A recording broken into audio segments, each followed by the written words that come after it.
Hello and welcome to Dr. Klumber Talks About FM 2018. You might have seen in the past I've done a video on FM 2017. I've played around with doing a let's play with it. And I didn't really get on with FM 2017. I didn't think it was special enough. So what do I make of FM 2018? I've not had a lot of time to play with it, obviously. It's only been out for a couple of days and I've had only a bit of a mooch around in it, but so far things actually seem a bit more promising than they did when FM 2017 came out. And one of the things that I really enjoy as an addition to the game is this dynamic screen. So what we have here is an overview of what we think the team is doing at the moment, whether they're in a good place, whether they're not in a good place. One of the buttons you will recognize here is the hold a team meeting. So yeah, this is all still in, but it's better and more sort of worked through. And one of the things that is really powerful is this idea of social groups. Now, I've not had a long playthrough yet, so I can't exactly say this is how it works, this is not how it works. But I can talk a bit about social groups after a few games with my team. Where is it? Schedule. Gillingham. So we've played a few friendlies, I've signed a few new players and things, I've sold a few players, and I thought it would be interesting to see what that actually meant for the dynamics. So one of the things is we've got quite a lot of new players. When I came in, I got the job through unemployed, so I applied for the job, got it, and there were already several new players there, which means that the match cohesion is low or poor in this case. And basically the players have not yet developed a good level of understanding. That's exactly like it would be in real life as well. It says that the collective mental state is slightly disappointing at the moment. It will slightly impact players' positioning during matches. They will experience some issues with their vision and reactions to events unfolding when playing. That is all bearing out in the games that I've had so far. So we've played 3 lower league teams, and we're not quite clicking. We're getting there, the tactics are clearly in the right place, but we're just not scoring, we're not making that final thing happen.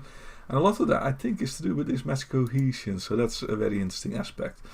Then the other thing is the dressing room atmosphere. So do the guys get on with each other? Well, we don't have any unhappy players because we sold one of them, and we have 5 players who are considered to be very happy.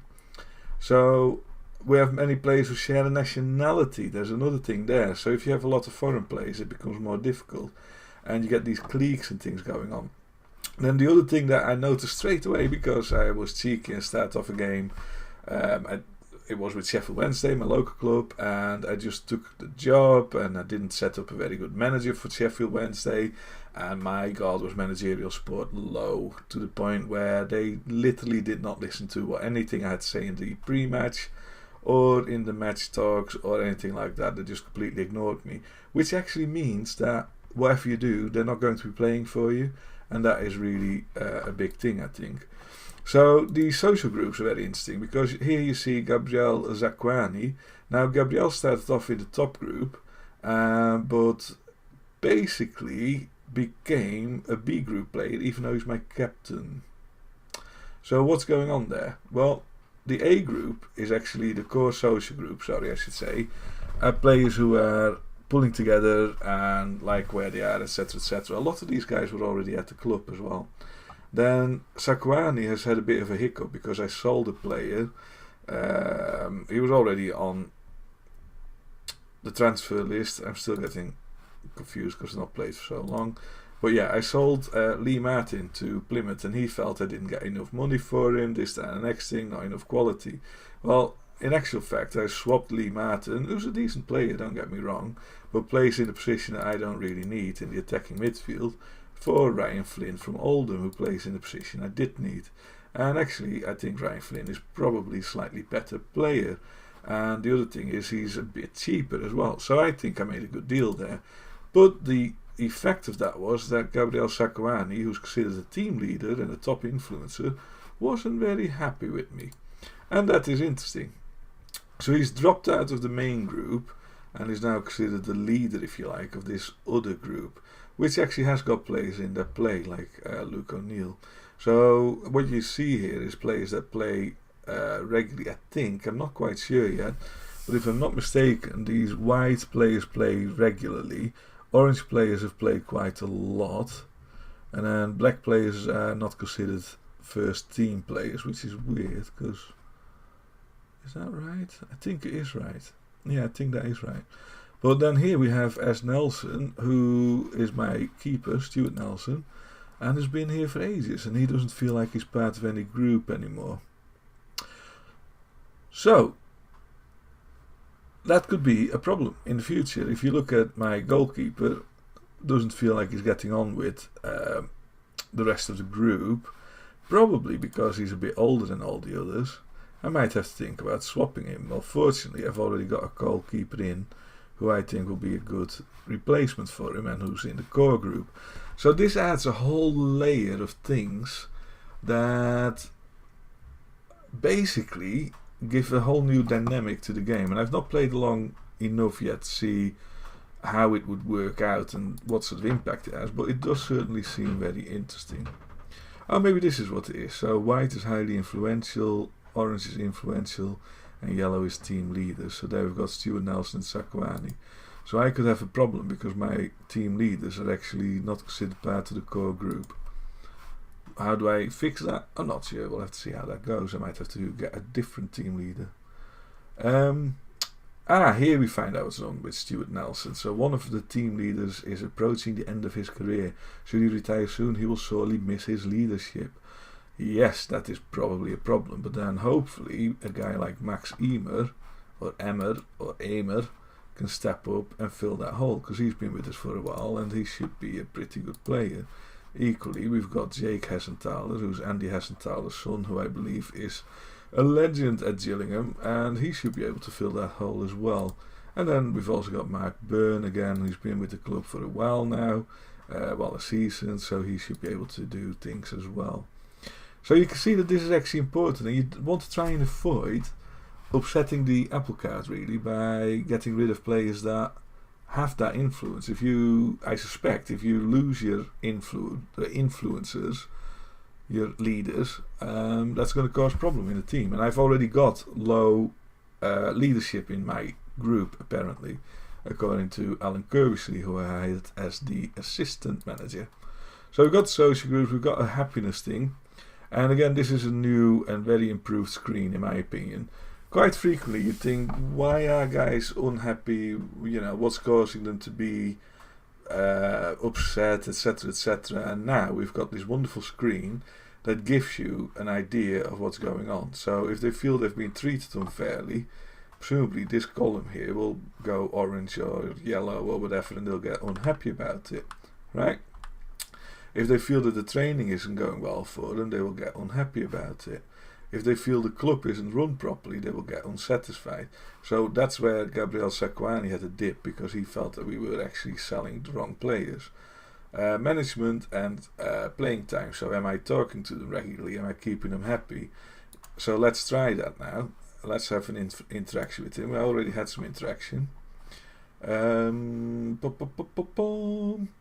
go. I've told him I have confidence in young players, which is fine. So let's ask him if he thinks the dressing room is in a good place or not.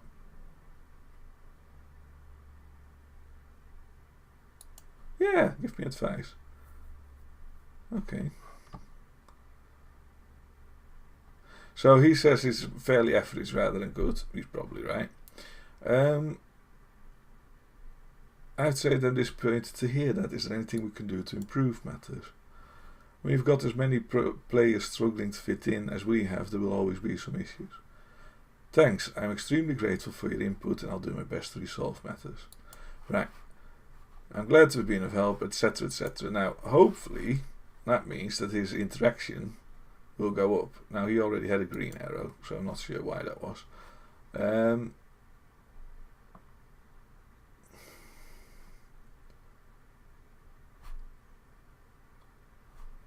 Yeah, I think he'll be fine.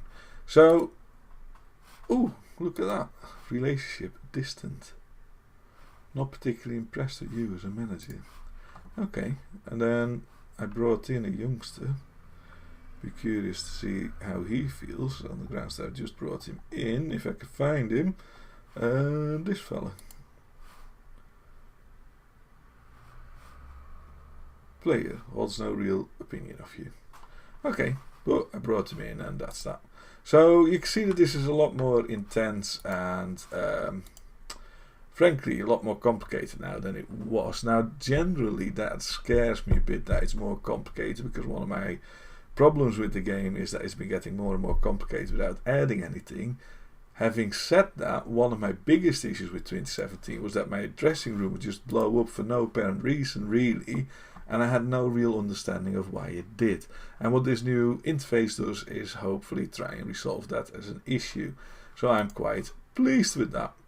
Then you get the dynamics thing here as well, so that's better, and frankly, you know, it's an easy way to get to it. There's another one here that you might have noticed, and that's risk assessment. And oh dear, this is very interesting, because this is a new feature that on the one hand makes me very happy, and on the other hand makes me very unhappy, because I only have one decent striker called Tom Eaves, and he's not even that decent, and his risk injury susceptibility is very high. That is not so good, and basically that means I need to manage his match load and his training load, because the more I load him on, the less likely he is to not get injured, basically.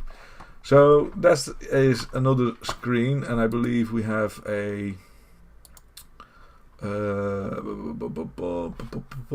believe there was an analysis for that as well. I can't find it that quickly now. Risk assessment, there we go. So here it gives you some detail on why they are more at risk and what the reasons are, how you can prevent it basically, right? Unfit due to recent injury, no recurring injuries, so he's got increased injury risk because he's been injured. Whereas Alex Lacey, they're all the same. Yeah, so as you can see, a very interesting screen, and again, something I think that adds a lot of sway to the game. The other thing that's really changed, and again I think very positively changed, is the scouting system. Now, I'm Gillingham, I've got a tiny club, so I'm not really going to be spending a lot of money on transfers and stuff. So what I need to do is scout players that can come in for free, that can have a nice sort of impact. So this guy here, I've actually asked my scout in this case to go and scout him, which he's done. The analysts also have actually got a function here, so I can get an analyst report, or I can scout him. I'll get the analyst report. Yeah. So again, we're just getting on through this list, and each time you go into the scout center you get a list of players that they think are worth looking at, which is very handy. Now the other thing is that we have a scouting budget. As you will notice here, we've got a transfer budget, which is how much money I spent on buying players, and I've increased my scouting budget. For a club like Gillingham, I think it's important that you go scouting, so we've got more budget. Now we've got remaining 64k, and the total is 45. I don't quite know how that works. I will find out over time. Then the other thing is that here you can also do your budget adjustments, so you can even take money out of your wage budget, which for me is already negative, put it in your transfer budget, and then from your transfer budget into your You've got a lot more influence as well on what sort of reports you get and things like that. You'll also notice that the scouting knowledge is a lot deeper than it used to be. So Gillingham is typically one of those clubs that only know about the UK, and also we've got a bit more interesting insight. We've got a player from Zimbabwe. Is it a player? Our sports scientist is from Zimbabwe. Okay, welcome to the club, which means that we've got better knowledge of Zimbabwe. So if we click on Zimbabwe and we want to see the players, we've actually got a reasonable list of players. Of course, that's completely dependent on the settings that you started the game with. But if we think that this is a nice player, and actually he doesn't look too bad for a team like ours, we could pull Christopher Mbamba in and say, hey, come and play for us, you'll be fine. Felix Metzler. Also available on a free transfer. We don't know a lot about him, but there you go. So, in general, the scouting has really improved as well. So, to recap, the 3 things that I think have really made a difference in 2018 is the dynamic screen, which I think is going to be very interesting to play around with. It's the scouting screen that I've just showed you, which I think works a lot better so far anyway. And what was the other thing that I looked at? The medical center, so risk assessment. Are our guys going to come down with an injury? Why are they coming down with an injury? Also a lot more detail on who's dealing with them, etc, etc. Injury history, so you get a lot more information that way. And generally, I'm quite pleased with those improvements. Do I think it's worth 30 whatever quid it is to buy the game? No, I'm never going to say that, because I don't think this is anything more than a data update with a slight improvement in the interface. And actually, one of the things, as you can see here, that they've decreased, improved, unimproved, is this hover over screen, which each time you go over something where you get that click, it just pops up, even whether you're looking at it or not. And that I don't like. I don't know if that's a MacBook or whatever, but I'll make a post on that in the feedback forum. Right, so that's my thoughts, first thoughts on Football Manager 2018. My name is Dr. Klumber. I hope you found that informative. Let me know what you think. Should I go do a Let's Play? Should I try and get Gillingham to the Premier League? Or are you not interested at all? I think I could easily combine it with the RimWorld Let's Play that 3 of you have seen so far. So let me know if you would like to see more of this game, and then I'll give you my opinion on that soon enough. Right, Dr. Klumber out. Thank you. Bye-bye.